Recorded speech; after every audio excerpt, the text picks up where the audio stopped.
Hello, everyone, and welcome to Uncivil Law. For today's case, we are dealing with a police abuse case.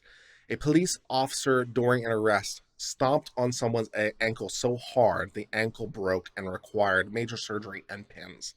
And so the Court of Appeals in this case is deciding whether or not that was excessive force, and if so, whether or not any remedy is available. So we're going to read about this case, read about what happened. Let's get started with this. In the early morning hours of October the 15th, 2015, Shelton violently assaulted a man at a club in Iowa. Shelton and his two brothers repeatedly kicked the man in the head and left him in a coma, so a very serious assault indeed. The police obtained a warrant for Shelton's arrest the next day. The officers approached the vehicle and ordered Shelton out of the car. Shelton refused. The officer attempted to pull him out and used force that included a punch to the face and a knee to the head. Another officer observed a loaded magazine of bullets in the front seat. At that point, an officer saw that Shelton was sitting on a handgun. So this guy is just all kinds of wonderful. The officers backed away and drew their weapons, but Shelton started his car and sped away. So they found the guy. They tried to pull him out of the vehicle. He had a firearm, and now he's fleeing the police. He's fleeing the police after attempting to be apprehended. Several officers from both Davenport and Rock Island chased Shelton at high speed for several miles. The officer announced several times over the radio that Shelton was armed with a gun. A different officer joined the pursuit. Having crossed the river back to Iowa, Shelton eventually crashed his car into a wooded area. Nice. He then fled on foot into the surrounding area and eventually emerged on the other side where City Street was bounded with the woods.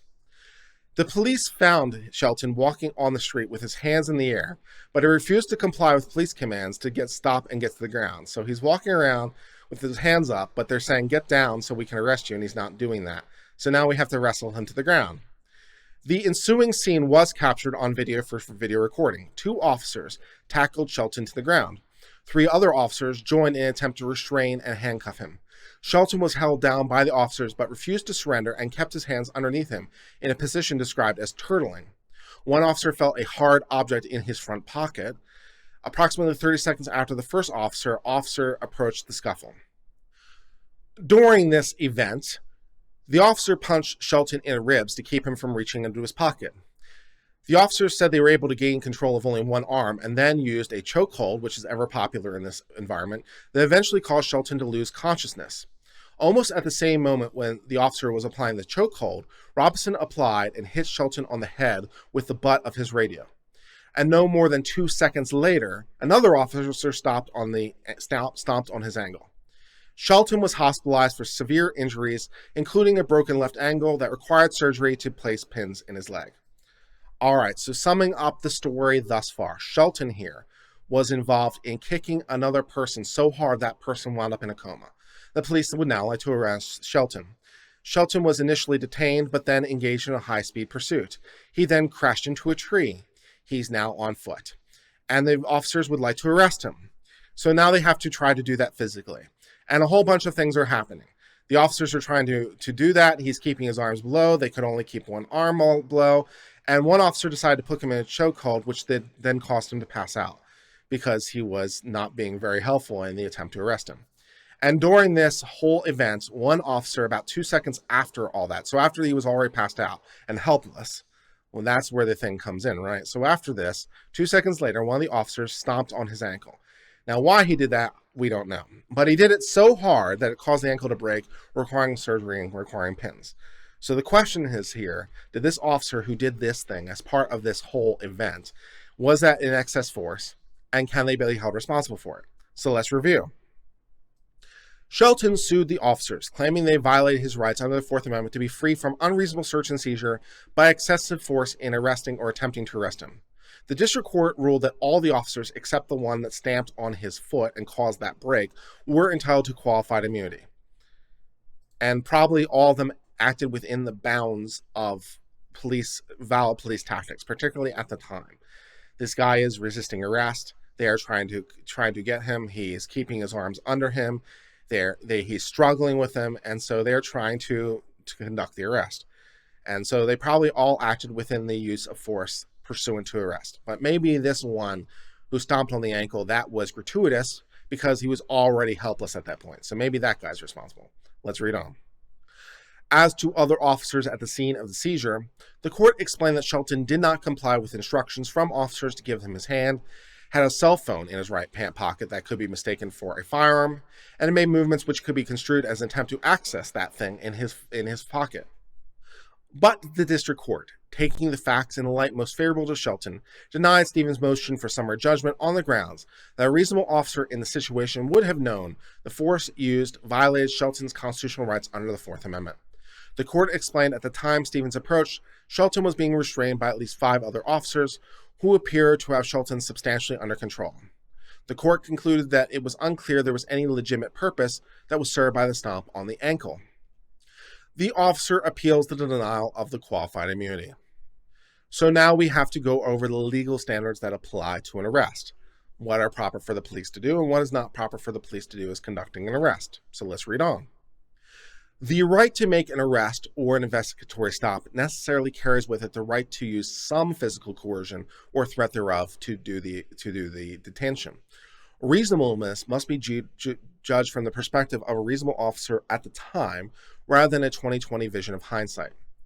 The objectable reasonableness of an officer's actions must be assessed with careful attention to particular circumstances. It's fact-specific.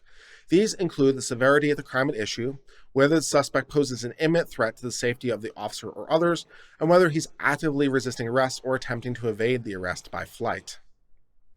Because of the unresolved situation that still posed a threat to the officer, there was a legitimate interest in restraining Shelton further when Stevens approached.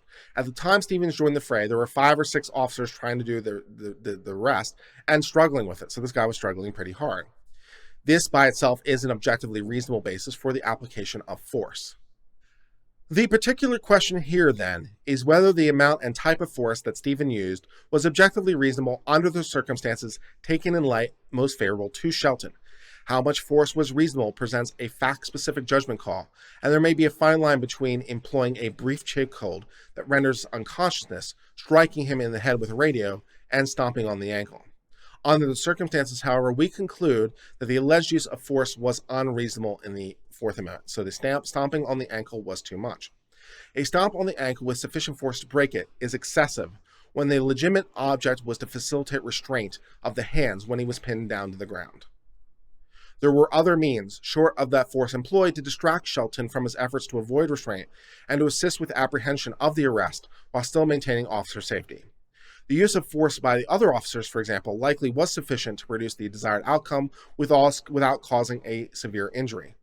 Even allowing for a rapidly evolving situation and eschewing the temptation to judge the conduct with perfect hindsight, we conduct the balance of the stomp under the assumed fact constitutes an unreasonable use of force. So the use of reasonableness of force is a Fourth Amendment inquiry because you're conducting a seizure of a person and you have to conduct it reasonably. And so much of this physical force was reasonable. You're trying to gain control of his hands. He's fighting you. You're trying to do things that are furthering that objective. And so that was reasonable. However, the foot stomp was not reasonable because he was already under control. But of course, those of you who follow this channel with any depth know that this is not the end of the inquiry, right? Because there are now the words that you know are coming up in this case. Yes, it is, of course, the issue of qualified immunity. Does he have qualified immunity for these actions? So even though they violate the Fourth Amendment, well, did he know about it at the time? Because that's the standard. So let's discuss his liability under qualified immunity.